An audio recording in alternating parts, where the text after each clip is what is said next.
പല്ലവിക്ക് പാർവതിയുടെ ഗ്രഹനില മനപ്പാടമായിരുന്നത് നന്നായി. ഇല്ലെങ്കിൽ അവളുടെ നാട്ടിൽ പോയി ജാതകം കണ്ടുപിടിച്ചെടുത്തുകൊണ്ട് വരുന്നത് ഒരു മെനകെട്ട പരിപാടിയായി പോയേനെ. മാത്രവുമല്ല, അത് ചിലപ്പോൾ പാർവതിയിൽ സംശയവും ഉണ്ടാക്കിയേനെ. ഏതായാലും ഇതിപ്പോൾ ഈസി ആയിട്ട് കഴിഞ്ഞു. ഇനി സൂക്ഷിക്കേണ്ടത് വിപിനെയാണ്. അവൻ ഇനി പാർവതിയോട് ഇതിനെക്കുറിച്ച് വല്ലതുമൊക്കെ പറഞ്ഞു കൊടുക്കുമെന്തോ. അവനിപ്പോൾ പാർവതിയോട് വലിയ കൂറാം. എങ്ങനെയെങ്കിലും അവന് പാർവതിയോടുള്ള സോഫ്റ്റ് കോർണർ അവസാനിപ്പിക്കണം. ചേച്ചി, ഇതിപ്പോ കുറെ നേരം ആയല്ലോ. എന്താ ചേച്ചി ചിന്തിച്ചോണ്ടിരിക്കുന്നേ? പ്രതാപ, ഇത് കണ്ടോ? ഇതെന്താ ചേച്ചി? എടാ, ഇതാണ് പാർവതിയുടെ ഗ്രഹനില. അവളുടെ ജാതകം എന്താണെന്ന് മനസ്സിലാക്കാൻ ഇത് മതി. എവിടെ? ഞാൻ നോക്കട്ടെ. അതിന് ഇത് കണ്ടാൽ നിനക്ക് വല്ലതും മനസ്സിലാവൂ? ഏയ്, അതില്ല. എനിക്ക് ഒന്നും മനസ്സിലായിട്ടില്ല. അപ്പൊ പിന്നെ ചേച്ചി ഈ ഗ്രഹനില വെച്ച് എന്ത് ചെയ്യാൻ പോവാ? എടാ, ഇതിനെ നമുക്ക് അറിയാവുന്ന ആരെങ്കിലും കൊണ്ടൊന്ന് നോക്കിപ്പിക്കണം. എങ്കിൽ മാത്രമേ പാർവതിയുടെ ജാതകം കൃത്യമായിട്ട് മനസ്സിലാക്കാൻ നമുക്ക് പറ്റൂ. അവളുടെ ജാതകം മനസ്സിലാക്കിയിട്ട് എന്ത് ചെയ്യാൻ ചേച്ചിയുടെ പ്ലാൻ? ആദ്യം അവൾ അവകാശപ്പെടുന്നത് പോലെ ആത്മാക്കളെ കാണാനും ഭാവി പ്രവചിക്കാനും ഉള്ള കഴിവുണ്ടോ അവൾക്കെന്ന് നമുക്കറിയണം. അങ്ങനെ ഒരു സിദ്ധി അവൾക്കുണ്ടെങ്കിൽ അത് നമുക്ക് അപകടമാണ്. അല്ല, അവള് പറയുന്നത് മുഴുവൻ കള്ളത്തരമാണെങ്കിൽ നമുക്ക് പിന്നെ അവളെ ഭയപ്പെടാതെ കഴിയാലോ. അവൾ അവകാശപ്പെടുന്നത് സത്യമാണെങ്കിൽ അവളെ പിന്നീട് ജീവനോട് വെച്ചോണ്ടിരിക്കാൻ പാടില്ല. അതല്ലേ വേണ്ടത്? എന്ത് തന്നെ ആയാലും അവൾക്കധികം ആയുസ് അനുവദിക്കുന്നത് നല്ലതല്ല പ്രതാപ. എന്നാ പിന്നെ ഈ ജാതകമൊന്നും നോക്കാതെ അവളെ തട്ടിക്കളഞ്ഞാലും. ഏതായാലും ഇത്രയൊക്കെ ആയില്ലേ, ആ സ്ഥിതിക്ക് അവളുടെ ജാതകം നമുക്കൊന്ന് നോക്കിക്കളയാം. ആരെക്കൊണ്ട് നമ്മൾ ഈ ജാതകം ഗണിച്ചു നോക്കും? വിശ്വസനായ ഒരാൾ വേണ്ടേ? അതുപോലെ ജ്യോതിഷത്തിന് നല്ല പ്രാഗൽഭ്യം വേണം. അങ്ങനെ ഒരാളുണ്ട്. നീ വണ്ടിയെടുക്ക് പ്രതാപ.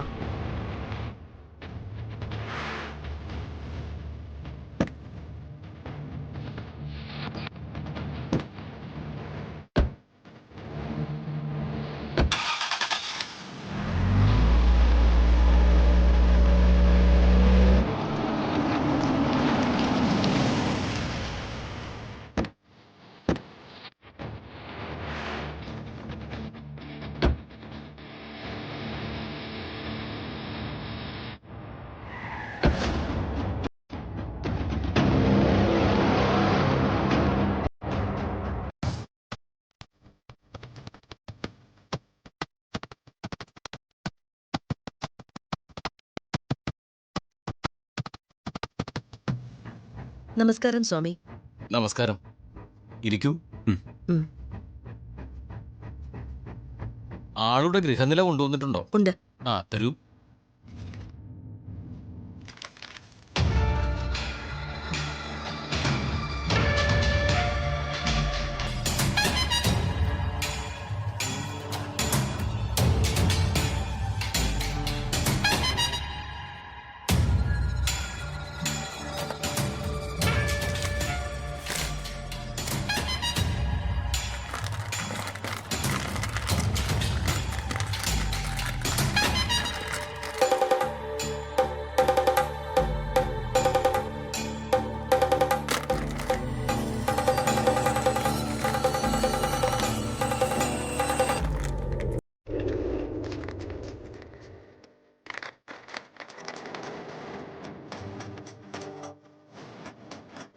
എന്താ ചേച്ചി?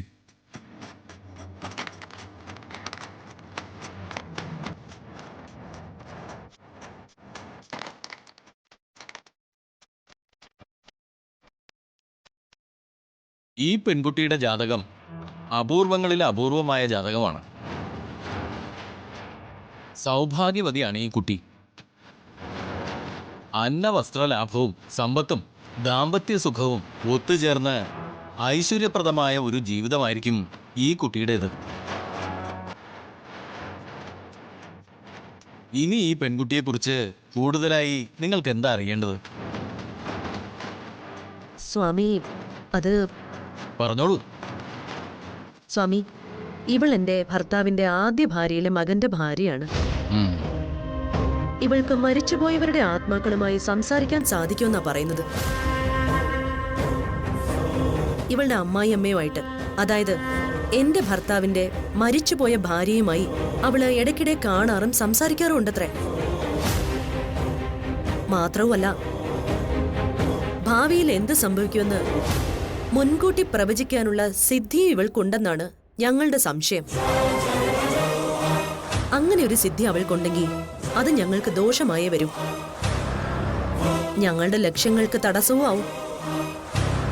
സ്വാമിജി, അതുകൊണ്ട് ഇവക്ക് ഭാവി മുൻകൂട്ടി കാണാനുള്ള സിദ്ധി ഉണ്ടോ എന്ന് സ്വാമിജി വ്യക്തമായിട്ട് നോക്കിയിട്ട് പറയണം. അഥവാ അങ്ങനൊരു കഴിവ് അവക്കുണ്ടെങ്കിൽ അവളിൽ നിന്ന് ഞങ്ങളെ എങ്ങനെ രക്ഷിക്കാനാവും?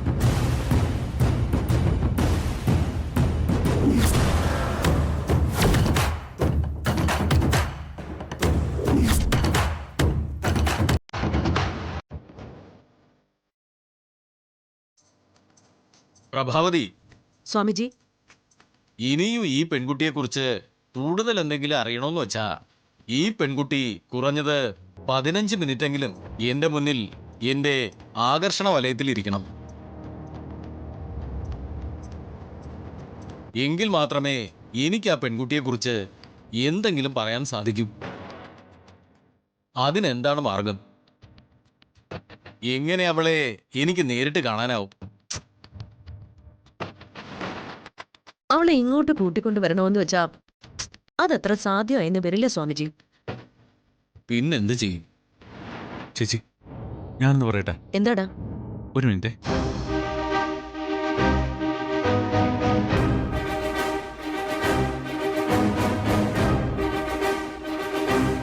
അത് കൊള്ളാം, നല്ല ഐഡിയ ആണ്. എന്താണ് ഐഡിയ? ആ, അത് പിന്നെ സ്വാമിജി, അവിടെ വീട്ടില് ചേച്ചിയുടെ ഭർത്താവിന്റെ ഗോപിയളിയന്റെ ഷഷ്ടിപൂർത്തി ചടങ്ങ് നടക്കാൻ പോവാ. അന്നെന്തായാലും ഗണപതി ഹോമം അടക്കമുള്ള ഹോമം പൂജയും നടത്തണം. ആ ഹോമവും പൂജയും സ്വാമിജി നേരിട്ട് വന്ന് നടത്തുകയാണെങ്കിൽ സ്വാമിജിക്ക് പാർവതിയെ കാണുകയും ചെയ്യാം, ബാക്കി കാര്യങ്ങൾ നമുക്ക് അവിടെ വെച്ച് തീരുമാനിക്കുകയും ചെയ്യാം. ഷഷ്ടിപൂർത്തിക്ക് സ്വാമിജി വരണം. ഞാനും. എന്താ സ്വാമിജിക്ക് അതിന് സാധിക്കില്ലേ? പിന്നെന്താ, ഞാൻ അന്നേ ദിവസം വന്നോളാം. എന്നാ പിന്നെ ഞങ്ങൾ ഇറങ്ങിക്കോട്ടെ. ആ, ആയിക്കോട്ടെ. ശരി.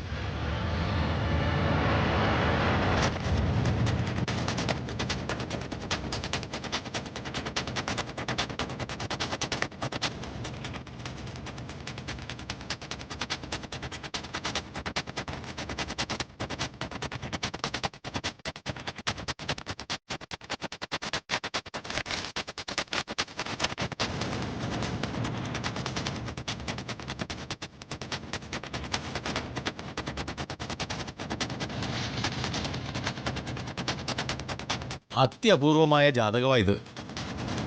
ധാരാളം രഹസ്യങ്ങൾ മറഞ്ഞിരിക്കുന്ന ജാതകം.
ഞാൻ ലക്ഷ്മി സുരേന്ദ്രൻ.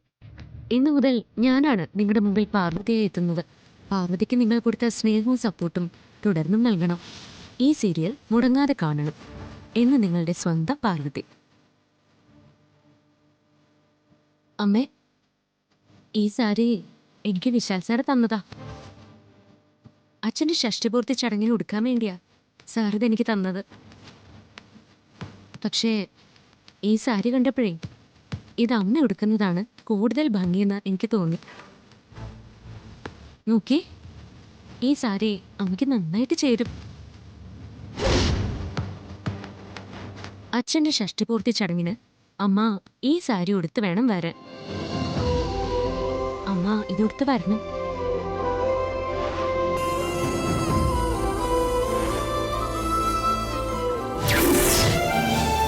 പാർവതി മോളെ.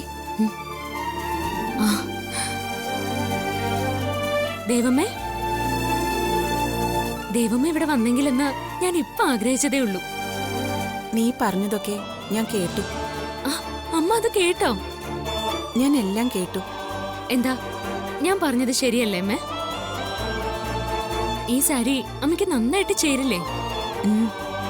അപ്പോ അമ്മ ഈ സാരി ഉടുത്തുകൊണ്ട് അച്ഛന്റെ ഷഷ്ടിപൂർത്തി ചടങ്ങിന് വരണം. പാർവതി, നിന്റെ ആഗ്രഹത്തെ ഞാൻ മാനിക്കുന്നു. ഈ സാരി എനിക്ക് സമ്മാനമായി തരണമെന്ന് നിനക്ക് തോന്നിയെങ്കിൽ ഞാൻ ഒത്തിരി സന്തോഷിക്കുന്നു. ഈ സാരി ഉടുത്ത്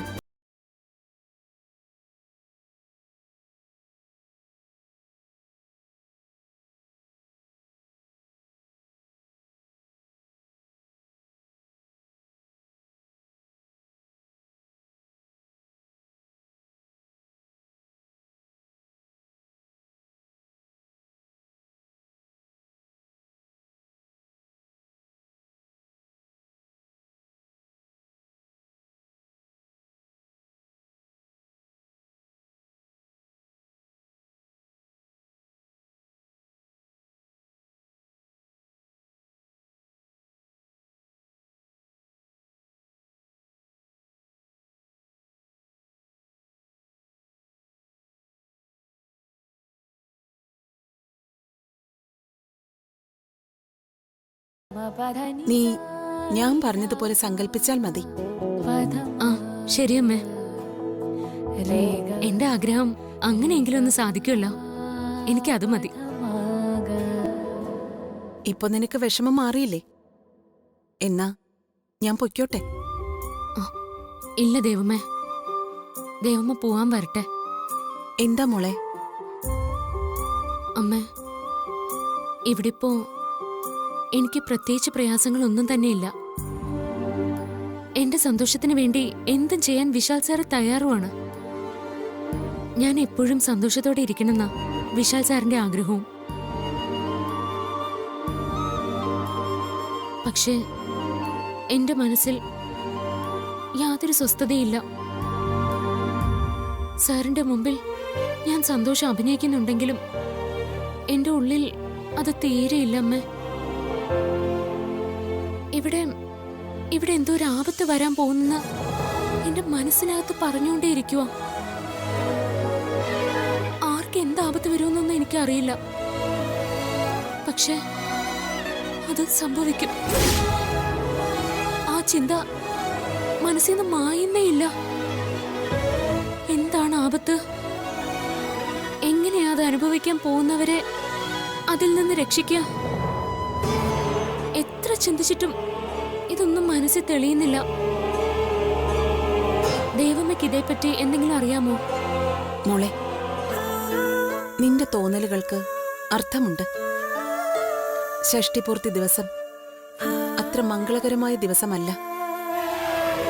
അത് ഞാൻ നിന്നോട് പറഞ്ഞതാണല്ലോ. വരാൻ പോകുന്ന ആപത്തിനെ ആർക്കും തടയാൻ കഴിയില്ല മോളെ. ഏതായാലും നീ ജാഗ്രതയോടെ ഇരിക്കണം.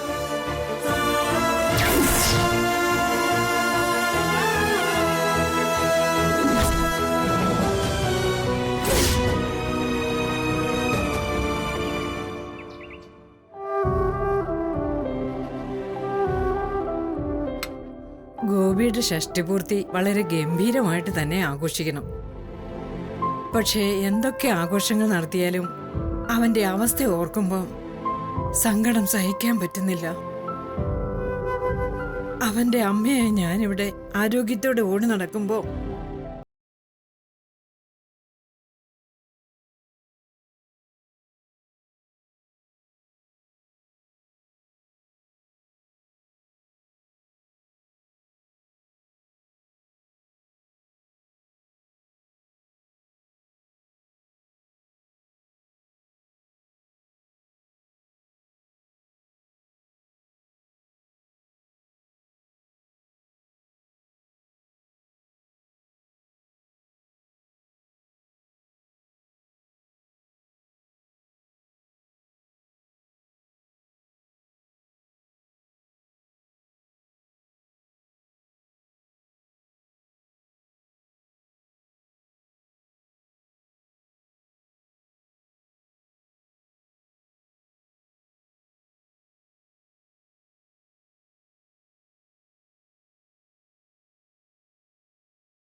അതല്ല, നീ നേരിട്ട് പോയി അദ്ദേഹത്തെ ക്ഷണിക്കണം. അതാ വേണ്ടത്. എന്നാ പിന്നെ അങ്ങനെ തന്നെ ആയിക്കോട്ടെ.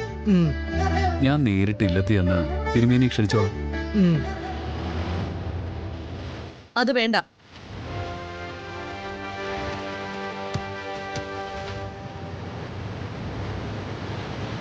അതെന്താ നീ വേണ്ടാന്ന് പറഞ്ഞത്? തിരുമേനിയെ വിളിക്കണ്ടെന്നാണോ? തിരുമേനിയെ വിളിക്കാതെ എങ്ങനെ പൂജ നടത്തുക? പൂജ നടത്തണം, അത് നടത്തിയേ മതിയാവും. അതിന് തിരുമേനിയെ വരുത്തണ്ട. പിന്നെ പൂജ ആര് നടത്തും? ആരെങ്കിലും പൂജ നടത്തിയാൽ അത് ശരിയാവോ? അമ്മേ, പൂജ നടത്താൻ ഞാൻ വേറൊരാളെ ഏർപ്പാടാക്കിയിട്ടുണ്ട്. നീ ആരെ ഏർപ്പാടാക്കിയത്? അമ്മേ, ദിവ്യനായൊരു സ്വാമിജിയാ ഞാൻ ഏർപ്പാടാക്കിയിരിക്കുന്നത്. ഹിമാലയത്തിലെ കൊടും തണുപ്പില് വർഷങ്ങളോളം ഒറ്റക്കാലിൽ തപസ് അനുഷ്ഠിച്ച് അപൂർവമായ സിദ്ധികൾ നേടിയ ഒരു പുണ്യദേഹമാണ് അദ്ദേഹം.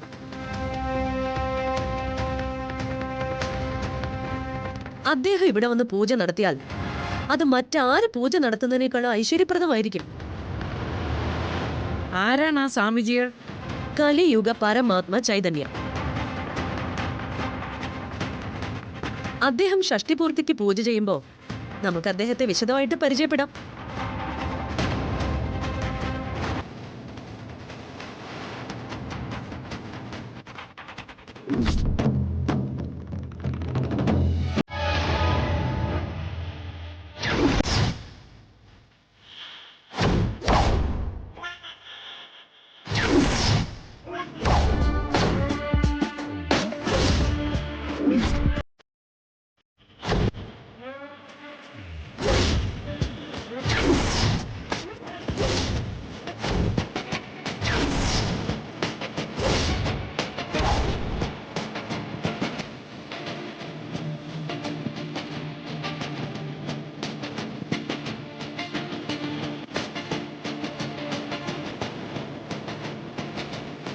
പ്രഭാവതി,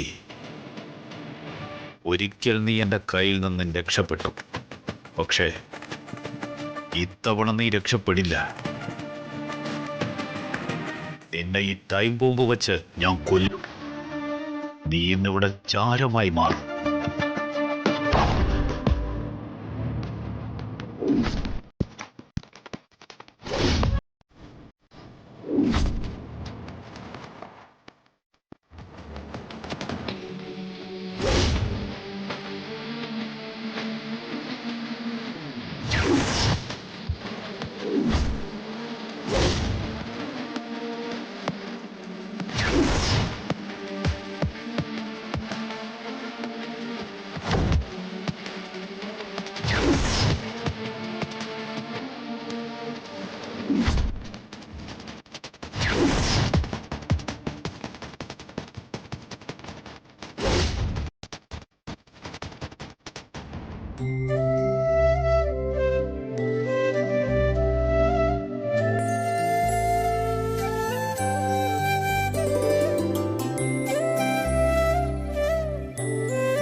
ഇനി ഇവിടെ ഇതുപോലെ കൊണ്ടാടേണ്ടത് അമ്മയുടെ ശതാഭിഷേകമാ.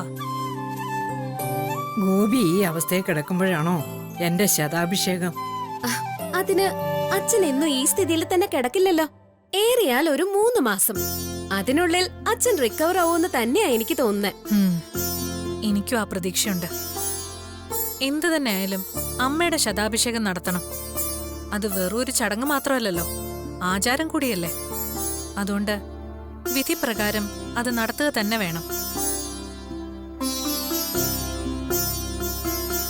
ഗണപതി ഹോമവും ആയുസൂക്തം ജപിച്ചുകൊണ്ടുള്ള ഹോമവും പിന്നെ അമ്മയുടെ ശിരസിൽ ജീവകലശം ആടുകയും ചെയ്യണം. എന്താ, അതൊക്കെ വേണ്ടതല്ലേ? അതെ അതെ, വേണം വേണം. ഇനി അച്ഛൻ ഇതിന് യാതൊരു ഒബ്ജക്ഷനും പറയണ്ട.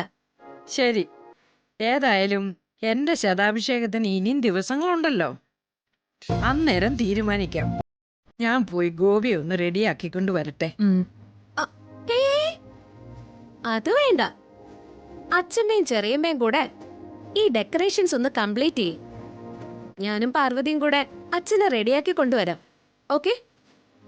ശരി ശരി, എന്നാ പിന്നെ അത് നടക്കട്ടെ. നീ ചെല്ലേ. ഉം.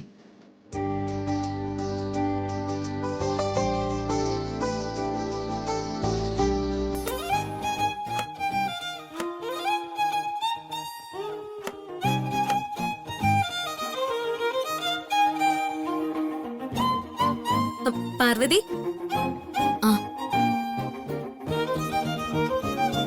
ഗാർഗി എന്തായി അവിടെ?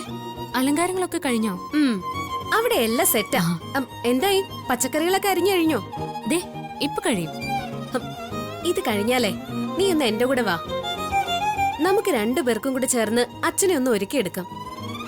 ഗാർഗി, നീ ചെന്ന് അച്ഛന്റെ ഷർട്ടും മുണ്ടും എടുത്തു വെക്ക്. അപ്പോഴേക്കും ഞാൻ ദേ വരുന്നു. ശരി, എന്നാ ഞാൻ അങ്ങോട്ട് ചെല്ലട്ടെ.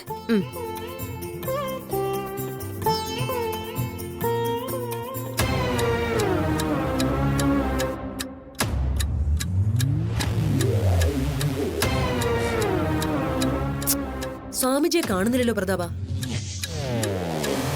സ്വാമിജി ഇനി വരാതിരിക്കോ? ചേച്ചി വെറുതെ നെഗറ്റീവായിട്ടൊന്നും ചിന്തിക്കണ്ട. സ്വാമിജി വരും.